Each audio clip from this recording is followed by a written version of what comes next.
escribo, y en ambas despierto con exhortación vuestro limpio entendimiento, para que tengáis memoria de las palabras que antes han sido dichas por los santos profetas, y del mandamiento del Señor y Salvador, dado por vuestros apóstoles.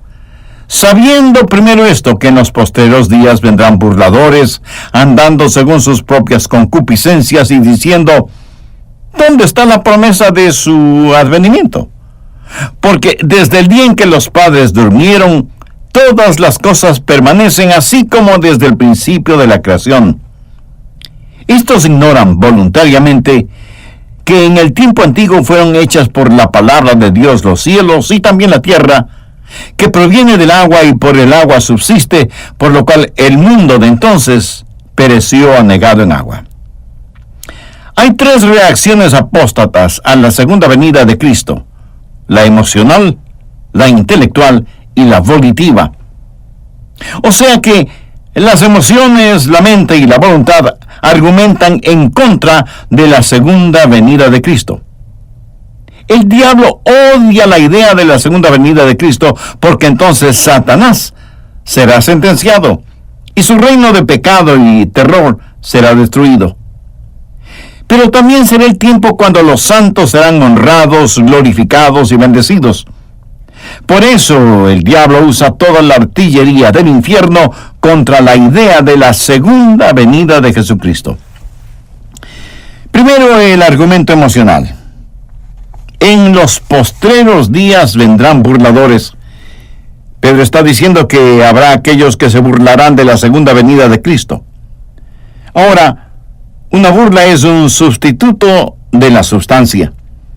Muchas veces cuando un hombre está perdiendo un argumento, recurre al sarcasmo, a la burla, al ridículo. Cuando los hijos de Dios estamos firmes en nuestra fe y convicciones, somos objeto de burla y de escarnio. Se nos ridiculiza. Quienes viven una auténtica vida cristiana serán perseguidos y vilipendiados. Si del Señor Jesucristo se burlaron, ¿por qué no de nosotros? Jesús mismo dijo: el siervo no es mayor que su Señor. Anota el margen Marcos 5, verso 40. Y se burlaban de él. Y cuando Jesús iba hacia el Calvario, lo hizo en medio de burlas. Veamos Lucas 22, verso 63. Y los hombres que custodiaban a Jesús se burlaban de él y le golpeaban. ¿Se puede imaginar eso? Golpeando a Jesús, burlándose del Hijo de Dios. Así que, si se burlan de usted en el colegio o en la universidad o en el lugar donde trabaja, porque usted mantiene firmes sus convicciones cristianas y las demuestra, tiene muy buena compañía, la de Jesús. Recuerde que en los postreros días vendrán burladores andando según sus propias concupiscencias. ¿Por qué algunas personas se vuelven tan negativamente emocionales acerca de la segunda venida de Cristo? Porque están viviendo en la suciedad del pecado.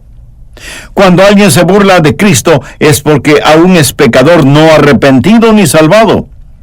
Los burladores viven en sus propias concupiscencias y tienen las iniciales del diablo grabadas en sus corazones. Aquellos que se burlan de las cosas santas y sagradas están cubiertos con las huellas digitales del pecado. Pero ¿sabe qué? Dios también se reirá de ellos. Busque Proverbios 1:24. Por cuanto llamé. Y pudiera ser que Dios esté hablando a alguno de ustedes ahora mismo. Por cuanto llamé y no quisisteis oír, extendí mi mano y no hubo quien atendiese, sino que desechasteis todo consejo mío y mi represión no quisisteis. También yo me reiré de vuestras calamidades, y me burlaré cuando os viniere lo que teméis, cuando viniere como una destrucción lo que teméis, y vuestra calamidad llegare como un torbellino, cuando sobre vosotros viniere tribulación y angustia. ¿Qué es lo que Dios está diciendo? Está diciendo: te irás riendo hacia el infierno, pero una vez ahí, ya no reirás. Hay un proverbio popular que dice: el que ríe al último, ríe mejor. Los burladores se mofan y dicen: ¿y dónde está la promesa de su venida? Los apóstatas no solo se contentan con no creer en las cosas sagradas, sino que tienen un diabólico deseo de burlarse de las cosas santas. Hubo un emperador romano llamado Julián. Cuando él era joven, dijo conocer a Jesucristo y ser un cristiano, pero en realidad nunca fue salvo. Y abandonó la fe que una vez profesó y se convirtió en un apóstata. Y persiguió a los cristianos ferozmente y se burló de la fe. Julián el apóstata tenía un amigo llamado Agatán. Habían crecido juntos, eran como hermanos. Luego cada cual siguió su propio camino. Después de muchos años se volvieron a ver. Agatán era un cristiano fiel y servía abnegadamente a Jesús día tras día. Y cuando Julián se encontró nuevamente con Agatán, Julián decidió burlarse de la fe de su amigo y le dijo: ¿y cómo está tu amigo el carpintero de Nazaret? ¿Tiene suficiente trabajo? ¿Puede subsistir como carpintero? Y Agatán respondió: oh sí, Julián, tiene mucho que hacer. De hecho, ahora mismo está muy ocupado terminando el ataúd en el cual enterrará tu imperio. Estas palabras de Agatán fueron proféticas, porque 2 años más tarde, Julián encontró la muerte en el campo de batalla y su imperio comenzó a derrumbarse. Y la tradición dice que cuando Julián estaba moribundo, puso su mano sobre la herida por la cual se le escapaba la vida, la vio manchada de sangre y haciendo un puño con su mano y levantando ese puño hacia el cielo gritó: «¡Has vencido, Galileo!». Los burladores tienen un argumento emocional contra la segunda venida de Cristo. Segundo, el argumento intelectual. Mire los versos 3 y 4. Sabiendo primero esto, que en los postreros tiempos vendrán burladores, andando según sus propias concupiscencias, y diciendo: ¿dónde está la promesa de su advenimiento? Porque desde el día en que los padres durmieron, todas las cosas permanecen así como desde el principio de la creación. Lo que estos apóstatas estaban diciendo es: si Jesucristo fuera a venir en poder y gloria, y va a haber nuevos cielos y nueva tierra, eso significa que habrá una interrupción en el reino de las leyes naturales. Están tratando de dar la impresión de que como intelectuales han estudiado el asunto y han descubierto que desde la creación nunca ha sucedido nada parecido, y que todo lo que la ciencia puede hacer al respecto está disponible para nosotros. Por lo tanto, al descubrir este universo físico y material, no hay ninguna razón para creer que Jesucristo vendrá otra vez, o que habrá cielos nuevos y tierra nueva. Amigo, esto es absoluto materialismo. Miran a la creación solo desde la perspectiva científica, apelando únicamente a la inteligencia, con el argumento de que no hay razón para creer que nada cataclísmico vaya a pasar. Por eso dijeron: todas las cosas permanecen como son desde que los padres durmieron, dando a entender que desde los ancestros, cuando ellos se murieron, las cosas siguen exactamente igual. Y en la actualidad hay personas que piensan de la misma manera. Oh, no hay que preocuparse por la segunda venida de Cristo. Mi abuelo me decía que el bisabuelo de él le contaba que el bisabuelo de él también hablaba sobre el asunto. Nada va a pasar, las cosas seguirán como están. Me puedo imaginar a un pequeño niño en los días de Noé, hablando con su papá y diciéndole: papi, quiero decirte algo. Hay un hombre llamado Noé, y mientras hablábamos con él, nos dijo que Dios va a destruir el mundo por medio de un gran diluvio. Él está construyendo una enorme casa que la llama arca, y nos dijo que si queremos, nosotros podemos entrar en esa arca con él cuando Dios mande el diluvio. Pero dice que para que entremos en el arca tenemos que creer en su Dios. Papá, Yo no quiero morir en el diluvio, lo que quiera que ese diluvio signifique. ¿No crees que deberías ir a hablar con el señor Noé sobre este asunto? El padre del pequeño empezó a reír. ¿Por qué te ríes de mí, papá? Oh, hijo, lo siento, no me estoy riendo de ti. Solo que recordé que cuando yo era un pequeño niño como tú, fui a jugar con mis amigos y ese viejo loco estaba construyendo esa cosa que llama arca. Y él nos dijo la misma historia que les ha dicho a ustedes ahora. Y me río porque, tal como tú, fui a decirle esas cosas a mi papá. ¿Y sabes qué? Mi papá me dijo que su papá le contó la misma historia. Hijo, olvídate del diluvio. Nadie jamás ha visto un diluvio. Ni se sabe lo que es un diluvio. Hijo, desde el tiempo de tu tatarabuelo, las cosas han sido como son ahora. Y ese es el argumento. Esa es la forma en que la mente natural piensa. Está el argumento emocional. O sea, los pecadores caminando tras sus propias concupiscencias. Este es el argumento intelectual. Todas las cosas continúan como siempre fueron. Nunca ha sucedido algo cataclísmico y nunca sucederá. Tercero, el argumento volitivo. Verso 5. Estos ignoran voluntariamente. ¿Sabe lo que ellos hacían? Veían lo que les convenía. No querían saber, no querían entender, porque si admitían la verdad de que Cristo vendría por segunda vez y vendría como juez, eso significaba que ellos debían cambiar de estilo de vida. Así que si ignoraban esta verdad y la sacaban de sus mentes y la expulsaban de su corazón y la negaban, eventualmente desaparecería. Voluntariamente se volvieron ignorantes. Y no pueden encontrar a Dios por la misma razón que un ladrón no puede encontrar a un policía. Pedro habla de hombres que odian la luz, y la odian porque sus obras son malas. Estos ignoran voluntariamente, y el mundo está lleno de ellos. Y cuando usted les habla de estas cosas, ellos se burlan de usted. Y no es que ellos no puedan saber, es que ellos no quieren saber. El problema no está en sus cabezas, el problema está en sus corazones. El capítulo 1 de Romanos habla de aquellos que son ignorantes voluntariamente y a sabiendas suprimen la verdad. Así actúan los apóstatas emocionales, intelectuales y volitivos. ¿Cuál es el lado apostólico de este asunto? Pedro tiene 3 respuestas apostólicas para afirmar la segunda venida de Jesucristo. Primero, su memorable promesa. Verso 1. Amados, esta es la segunda carta que os escribo, y en ambas despierto con exhortación vuestro limpio entendimiento, para que tengáis memoria de las palabras que antes han sido dichas por los santos profetas, y del mandamiento del Señor y Salvador dado por vuestros apóstoles. ¿Memoria de qué palabras? Pues las palabras de la promesa. Vea el verso 4.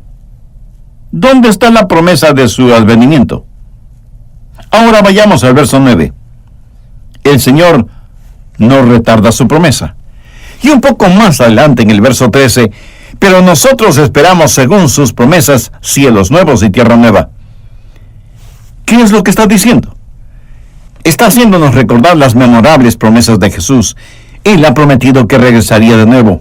Cuando el general Douglas MacArthur abandonó las Filipinas temprano durante la Segunda Guerra Mundial, dijo, regresaré. Y así lo hizo. Y fue un día extraordinario. Y MacArthur solo fue un ser humano. Cuando Jesucristo ascendió a los cielos, dijo, regresaré otra vez. Y Pedro en su epístola nos dice, recuerden, tengan memoria de las promesas del Señor. Usted sabe que el nuevo nacimiento es muy importante, y sin embargo, solo se lo menciona en el Nuevo Testamento 9 veces. El bautismo es una maravillosa doctrina, pero solo se lo menciona 20 veces en el Nuevo Testamento. El arrepentimiento, tan importante como es, se lo menciona solo 70 veces en el Nuevo Testamento. Pero en lo relacionado con la segunda venida de Cristo, solo en el Nuevo Testamento encontramos más de 380 claras referencias a este evento. Esa es la razón por la que Pedro dice, hay que recordar las palabras de los apóstoles y de los profetas. En la Biblia, 1 de cada 25 versículos se refiere al regreso de Jesús. Dios así lo ha prometido y Dios no miente. Segundo, su maravilloso poder. Recuerda lo que ellos estaban diciendo. Decían que todo continuaba lo mismo y que no había ninguna alteración en el reino de las leyes naturales. Y Pedro les dice, ustedes son volutivamente ignorantes de dos cosas. Veamos el verso 5. Estos ignoran voluntariamente que en el tiempo antiguo fueron hechos por la palabra de Dios los cielos y también la tierra, que proviene del agua y por el agua subsiste. Pedro lo que está diciendo es, señor escéptico, señor apóstata, ustedes dicen que jamás nada cataclísmico ha pasado. ¿Y qué dicen de la creación? Dios habló y todo fue creado. Los universos aparecieron en el espacio. Solo con su palabra creó el sol, la luna y las estrellas. Puso al planeta Tierra en una órbita determinada en el espacio. ¿No es eso lo suficientemente cataclísmico para ustedes? Los escépticos y los apóstatas de nuestros días están tratando de encontrar el origen de la vida. Amigo, no se preocupe por eso. Más bien, hablemos del origen de la materia. Y si usted dice, bueno, la vida comenzó espontáneamente en un caldo primordial, ¿de dónde vino y cómo apareció ese caldo primordial? De la nada, nada puede surgir, excepto cuando Dios habla, y de la nada lo creó todo. En el verso 6, Pedro hace referencia al diluvio, y eso fue también un evento cataclísmico. Dios con su poder hizo la creación. Y Dios con su poder envió el diluvio. Y Pedro dice, ¿cómo pueden decir que Dios no interviene en la historia? Enfrenten los hechos. Y si ustedes tratan de explicar la creación sin un creador, son ignorantes por su propia voluntad. Amigo, piense en esto por un momento. Es una necedad inexplicable el creer que todo simplemente sucedió y que de la nada surgió todo. Y el argumento que Pedro presenta es que lo hizo Dios, y lo hizo todo, y lo volverá a hacer de manera diferente, y no será por medio de un diluvio, sino por medio del fuego. Veamos el verso 7. Pero los cielos y la tierra que existen ahora están reservados por la misma palabra. ¿Qué palabra? Pues la de Dios que los creó, guardados para el fuego en el día del juicio y de la perdición de los hombres impíos.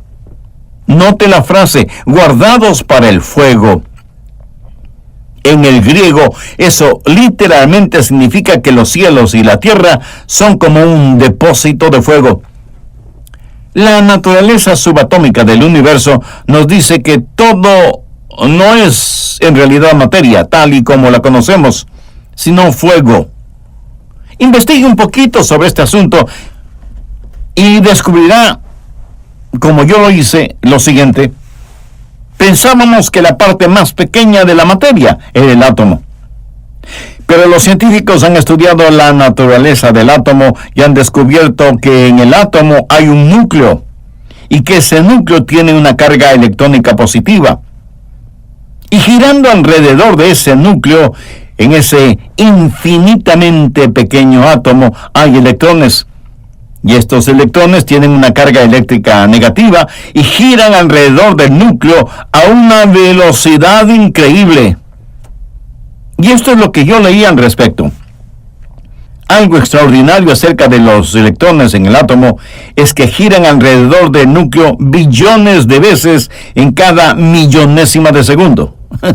Y eso, mi amigo, es una velocidad incomprensible, por decirlo menos, billones de veces en cada millonésima de segundo.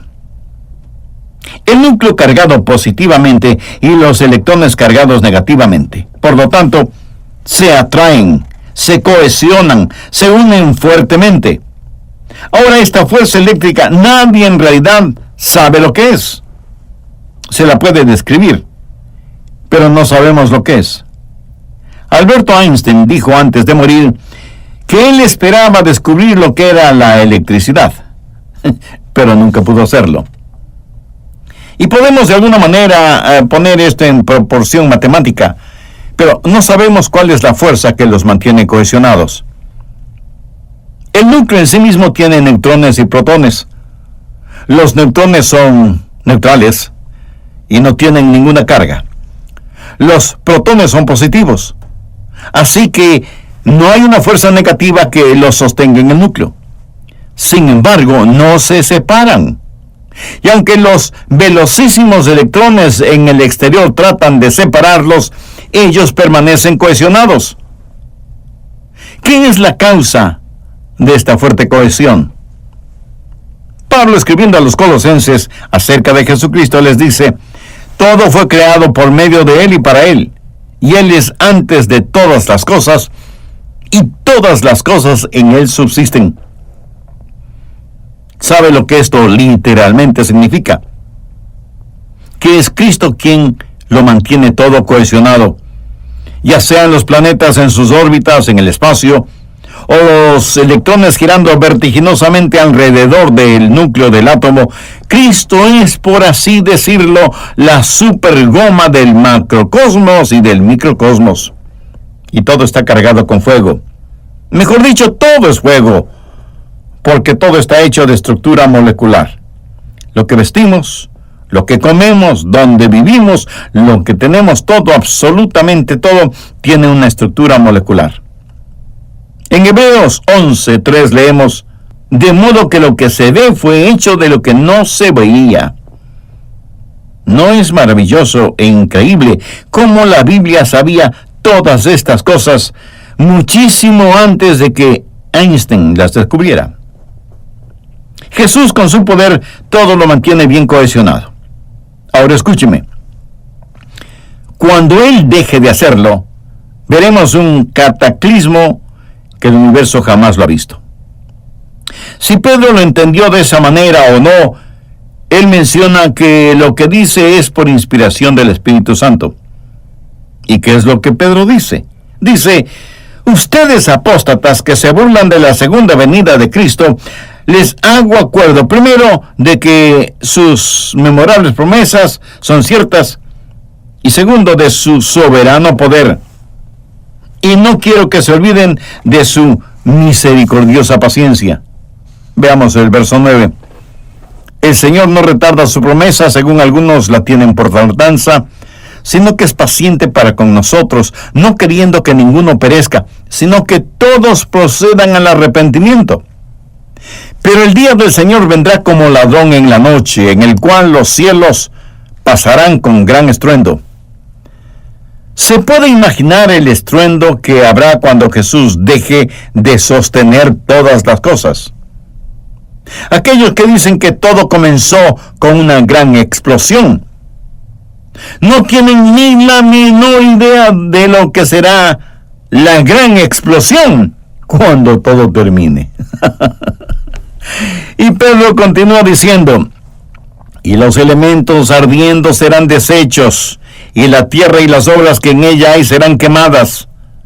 Puesto que todas estas cosas han de ser deshechas, ¿cómo no debéis vosotros andar en santa y piadosa manera de vivir, esperando y apresurándoos para la venida del día de Dios, en el cual los cielos encendidos serán deshechos, y los elementos siendo quemados se fundirán?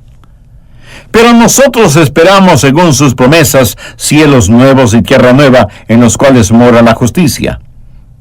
Por lo cual, oh amados, estando en espera de estas cosas, procurad con diligencia ser hallados por Él sin mancha e irreprensibles, en paz. Y tened entendido que la paciencia de nuestro Señor es para salvación. ¿Qué significa esto?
Que Dios no quiere que usted se muera y se vaya al infierno. Si Jesucristo hubiera venido ayer y usted no es salvo, su destino en el infierno está sellado por toda la eternidad. Pero Dios mantiene la puerta de su misericordia abierta para usted, porque Él es un Dios misericordioso. Dios está esperando que usted sea salvo. Y a lo mejor usted diga, bueno, si Dios es tan misericordioso, no debo preocuparme. Pues sí que debe preocuparse. Mire lo que dice el verso 10, pero el día del Señor vendrá. No debe jamás olvidar que juntamente con la misericordia está la ira de Dios. Y ambas cosas son atributos de Dios. Si usted ve a Dios solo en su ira y no en su misericordia, eso es solo parte de la verdad. Si usted ve a Dios solo como misericordia y no ira, eso es solo parte de la verdad. Y cuando usted hace una parte de la verdad, toda la verdad, esa parte de la verdad no dicha, se torna una mentira. Hay la misericordia de Dios y hay la ira de Dios. Y aunque Dios no quiere que nadie perezca, el día del Señor vendrá. Alguien muy sabiamente dijo, aún ahora las rugientes aguas de la ira de Dios furiosamente se estrellan contra la represa de su misericordia. Uno de estos días, la misericordia debe dar paso a la ira, porque el día del Señor viene. Yo no sé cuándo se salvará la última persona antes de que la novia del Señor, la iglesia, esté completa. Y la trompeta sonará, y los muertos en Cristo resucitarán, y seremos arrebatados para encontrarnos con Jesús en el aire. Yo no sé cuándo sucederá eso, pero sí sé que el Señor viene, y viene pronto. Hace algún tiempo ya hizo noticia un transporte militar, un avión C-130, que se estrelló contra el costado de un hotel en un pequeño pueblo en Indiana. 9 personas estaban en ese hotel el momento en que el avión se estrelló, destrozando todo y derramando gasolina que convirtió a ese lugar en un infierno.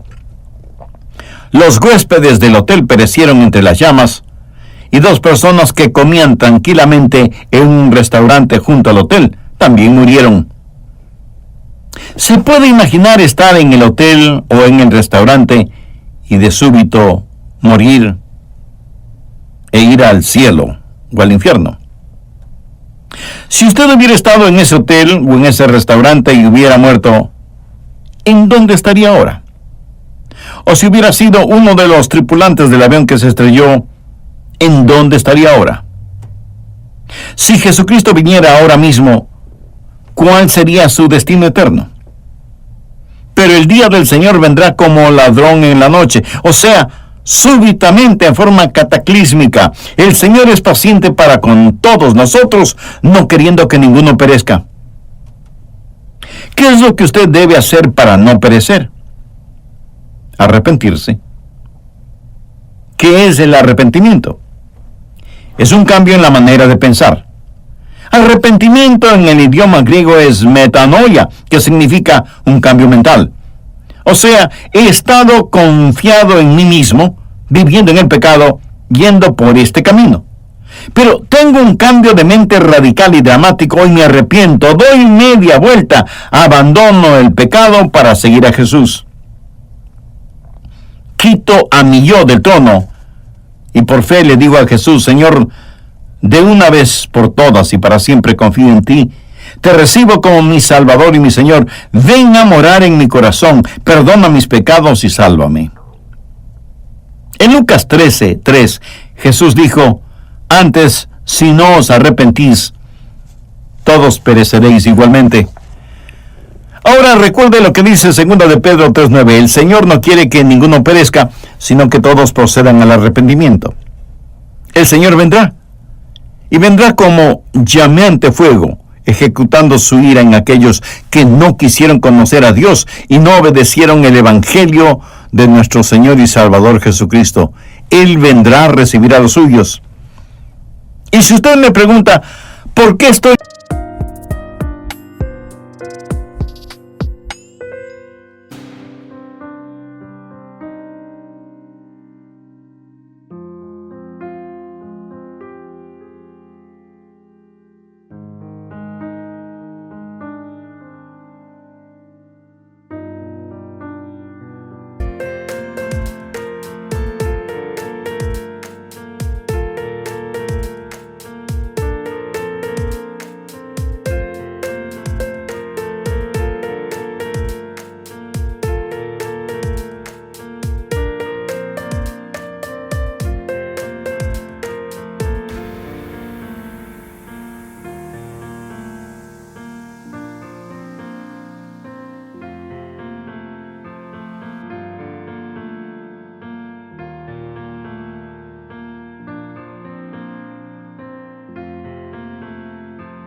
tan seguro de todo esto? Le daré 3 razones. Primero, por sus memorables promesas. Segundo, por su soberano poder. Y tercero, por su paciente misericordia. Y es su paciente misericordia, o sea, a la espera de que usted se arrepienta, la que hace que Él demore aún su venida. Pero el día del Señor vendrá. ¿Cuántos de ustedes que me están escuchando pueden honestamente decir: pastor, si Jesús viniera hoy como ladrón en la noche, yo no estoy seguro de mi salvación? Piénselo por un momento. Ahora recuerde que Dios no quiere que nadie perezca. Jesús no quiere que usted muera y se vaya al infierno. En Juan 3:16 leemos: porque de tal manera amó Dios al mundo que ha dado a su Hijo unigénito, para que todo aquel que en Él cree no se pierda, mas tenga vida eterna.